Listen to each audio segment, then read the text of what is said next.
GK news मराठीमध्ये आपलं सर्वांचं स्वागत।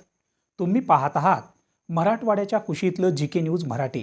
आता घेऊ विविध क्षेत्रातील राजकीय, सामाजिक, आर्थिक, कृषी आणि क्रीडा व तसेच शैक्षणिक विषयी घडामोडींचा आढावा।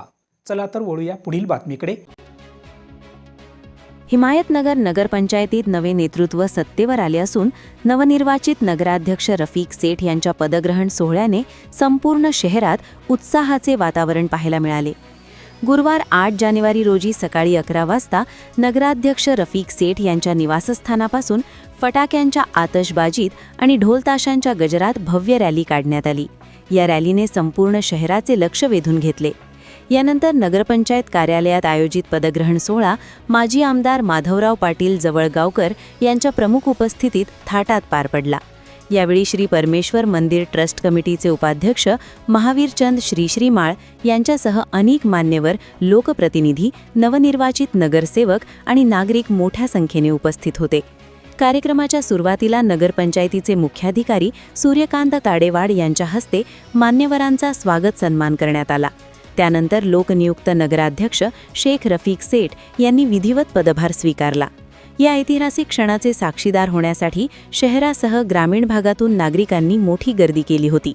यावेळी माजी आमदार माधवराव पाटील जवळगावकर यांनी नवनिर्वाचित नगराध्यक्ष रफिक सेठ व सर्व नगरसेवकांच्या नेतृत्वाखाली हिमायतनगरच्या विकासाला नवी दिशा मिळेल असा विश्वास व्यक्त केला। शहरातील रखडलेली विकास कामे मार्गी लागतील तसेच नागरिकांच्या समस्या सुटतील अशी अपेक्षा त्यांनी यावेळी व्यक्त केली आहे। नगरपंचायतीची निवडणूक झाल्यानंतर आज नगराध्यक्षाचा पदग्रहण सोहळा संपन्न झाला। आजपासून नगराध्यक्षांचा नगरपंचायतीवरला कार्यकाळ सुरू झाला आणि येणाऱ्या लवकरच माझ्या मते 7 दिवसाच्या फरकाने उपाध्यक्ष आणि राहिलेले उर्वरित त्या ठिकाणी जे हे आहे निवड ती त्या ठिकाणी करण्यात येईल।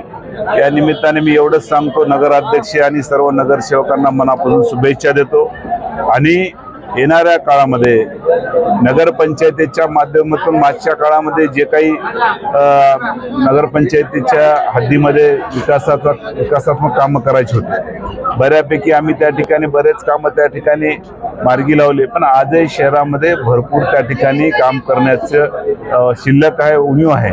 येणाऱ्या काळामध्ये जे जे या शहरामधले उर्वरित राहिलेली कामं आहेत, पण ते अंतर्गत रस्त्याची कामं असतील, त्या ठिकाणी शमशानभूमीच्या सुशोभीकरणाचं काम असेल, त्या ठिकाणी शहरातील उद्यानाचं काम असेल, त्या ठिकाणी काही धार्मिक स्थळाच्या विकासाचं काम असेल, अनेक कामं त्या ठिकाणी शहरामधले आहेत। त्या कामासाठी येणाऱ्या काळामध्ये निश्चित आम्ही जनतेच्या आशीर्वादावर, जे जनतेने आशीर्वाद देऊन या ठिकाणी सेवा करण्याची संधी दिली, त्याच जनतेच्या आशीर्वादावर राहिलेले उर्वरित कामं निश्चित नगराध्यक्ष नगरसेवकाच्या माध्यमातून येणाऱ्या काळामध्ये पूर्ण करण्यात येईल, हे मी आपल्याला निमित्ताने सांगतो। सर, तुम्ही पाहत आहात महाराष्ट्राच्या कुशीतलं GK न्यूज मराठी।